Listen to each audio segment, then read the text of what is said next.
Hi, I'm John Ed Mathison, and thank you for the privilege of sharing some encouraging thoughts for you. I read once about a group of businessmen who got off of a plane in O'Hare Airport in Chicago. They were hurrying to make a connecting flight. As they walked along very briskly, one of them accidentally tripped over a display of baskets of apples, and apples went rolling everywhere. Well, the men couldn't stop and help, or they would miss their flight, so they said, "We've got to go." All of them went to try to catch that flight except one. He couldn't leave all of those apples lying on the floor with a person struggling to get them. So he told them, said, "You go ahead, I'll call my wife, I'll get a later flight." And he went back to help. The 16-year-old girl who was manning the baskets was totally blind.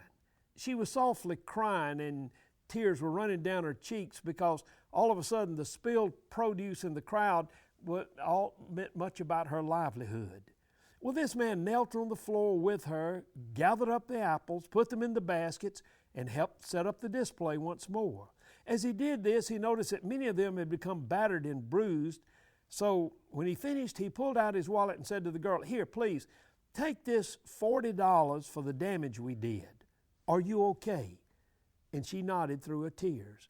He continued on with, "I hope we didn't spoil your day too badly." And as the salesman started to walk away, the bewildered blind girl called out and said, "Mister, Mister." And he paused and turned back to look at her, and through her blind eyes she said, "Are you Jesus?"